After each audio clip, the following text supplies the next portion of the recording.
screamed and shouted, then ran barefoot into the pouring rain. Her heart was shattered, broken beyond words. The betrayal didn't come from strangers. It came from the two people she loved and trusted the most. Not only was her husband unfaithful, he was sleeping with her own mother. And now, her mother was pregnant. Before we dive into the story, I want to say a big thank you for my subscribers and for always coming back to watch my videos. If you are new, please don't forget to like this video, comment where you are watching from, and please subscribe. God bless y'all. Oh God, what have I done? I'm so sorry. Before we unravel today's story, make sure to like, comment, and share. You're watching the Global Storyteller Official, where every tale leaves a mark. Juliet's wedding to Emeka was the happiest day of her life. The young man she had prayed for finally became her husband. Her mother, Madame Stella, stood proudly beside her that day, smiling, dancing, showering them with blessings. But behind her smile was a secret loneliness. Madame Stella had been alone for years. Her husband died when Juliet was still in school. She had raised her daughter alone, sacrificed everything. And now, the house was quiet again. Until Juliet and Emeka moved in. It was supposed to be temporary. Emeka had just lost his job, and their rent expired. "Mama, just let us stay a few months. Once Emeka finds something, we'll move out." Stella agreed. But what Juliet didn't know was that her mother liked it. The sounds of plates clattering, the deep male voice that echoed down the hallway, the sight of a man walking around in a vest. It reminded her of what she used to have. And Emeka? He was polite, always smiling, fixing bulbs, fetching water, helping her carry heavy bags from the market. At first, it was innocent. "Thank you, my son. God will bless you, Emeka." If only Juliet knew the treasure she's holding. But then it got strange. She started dressing differently, tighter blouses, red lipstick, perfume that filled the corridor. Juliet noticed it first. "Mama, you day dress like you want go club these days, oh." Stella laughed. A woman should always look good in her house. "Abi Emeka, am I lying?" Emeka forced a smile. "No, ma, you look good, ma." That night, she knocked on his door. Juliet went to night shift, "Abi? Please help me with the remote in my room. It's not working." He followed, and when he entered her room, she locked the door. She walked close, too close. "Emeka, you're a good man, but your wife doesn't deserve you. You need a real woman, a woman who knows how to please a man." Her hands touched his chest. "I can make you happy." Emeka jumped back. "Mama, no, this is wrong. You're my mother-in-law." "And so," she snapped, "do you know how long I've wanted you? Living in this house, watching you every day." Juliet is a girl. I am a woman. He ran out that night, confused, afraid. But what he didn't know was that was just the beginning. After that night, Emeka avoided Madame Stella like a cursed shadow. He no longer fixed bulbs. He no longer entered her kitchen. He barely spoke when she was around. Juliet noticed. "Babe, are you and my mom okay?" She said, "You've been giving her attitude lately." Emeka swallowed hard. How could he tell his wife that her own mother tried to seduce him? "I'm just stressed," he lied. "I'm still job hunting." Juliet believed him. She trusted him too much. But Madame Stella? She wasn't done. One morning, Juliet left early for work. Emeka stepped out to wash the car, shirtless, with just his boxers under his shorts. She stood by the window, watching, breathing heavily.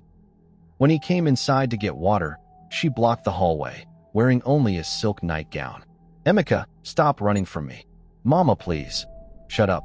She grabbed his hand, pulled it to her waist. "Do you know what it feels like to sleep alone every night for 10 years? Your wife is at work. I'm here. You're here. And you're mine." Before Emeka could move, she kissed him. It was just 1 second, but it was enough. Enough to light a fire. Enough to open the door to something they could never close again. He didn't sleep that night. He walked to the kitchen to clear his head and found her already there. In the dark, "Juliet is sleeping," she whispered. "I'm not." And just like that, he gave in. Guilt came in the morning, but shame didn't stop him. It became a secret they both fed. Every time Juliet went to work, the game began. A whisper, a touch, a groan behind closed doors. Until one day, Stella didn't feel well. She missed her period. She blamed menopause at first. But something didn't feel right. She went to the hospital. When the nurse smiled and said, "Congratulations, madam. You're 6 weeks pregnant," she almost fainted. Madam Stella sat outside the hospital with her legs shaking. The brown envelope holding the pregnancy result felt heavier than her entire body. Pregnant. She whispered the word like it was a curse. At 48 years old, with high blood pressure, and no husband. Pregnant for her son-in-law. Back home, Juliet was in the kitchen preparing egusi soup. "Mama, where did you go this morning?" "Just hospital checkup," Stella lied, slipping the envelope into her handbag. Old people problem. But inside her chest, war was raging. She wanted to abort it. She wanted to confess. She wanted to scream. But most of all, she didn't want to lose Emeka. That night, she knocked on his door. "We need to talk." Emeka was already pacing the room. "I've been trying to end this.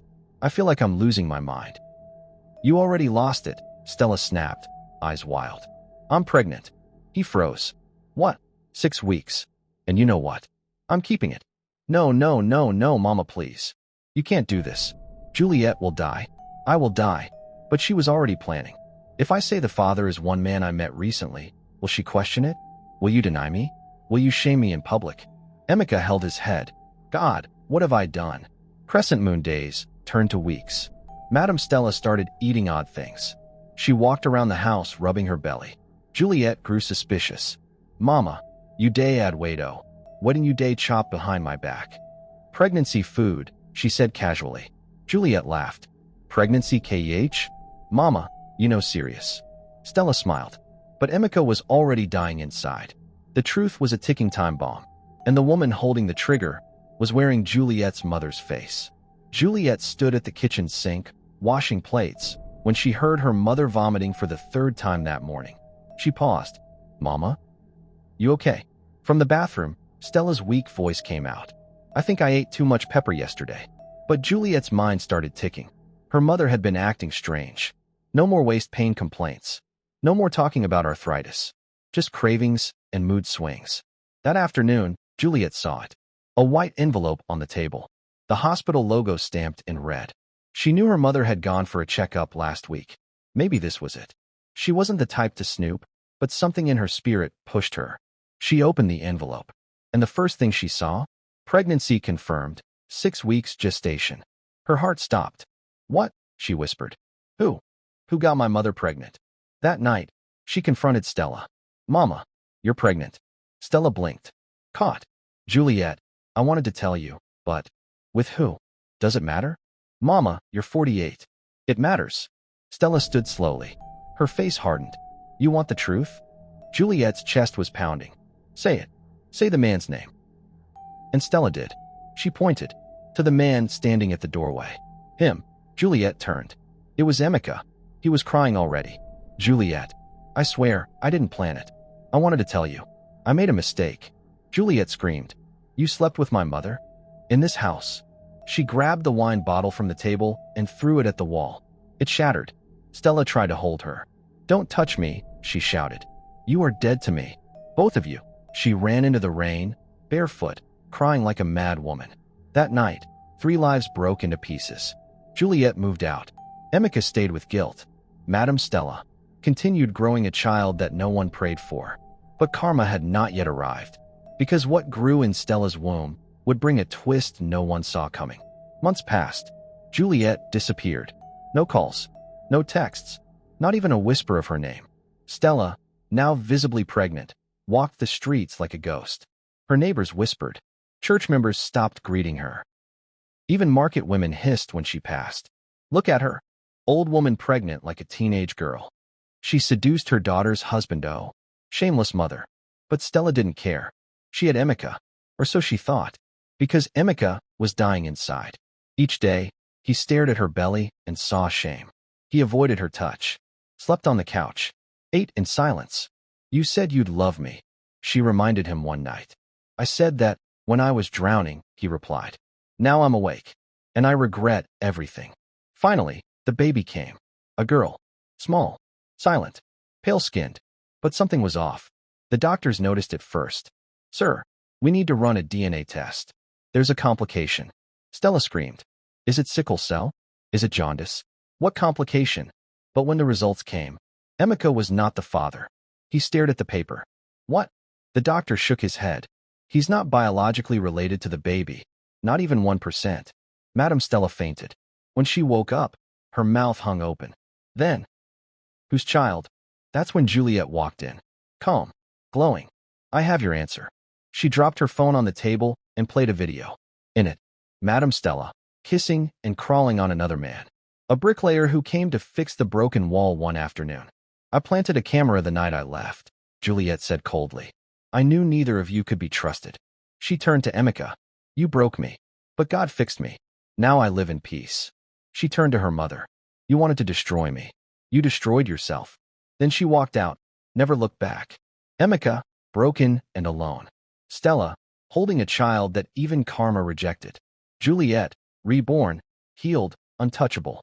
And that, my friend, is how one night of madness became a lifetime of regret. Moral lesson.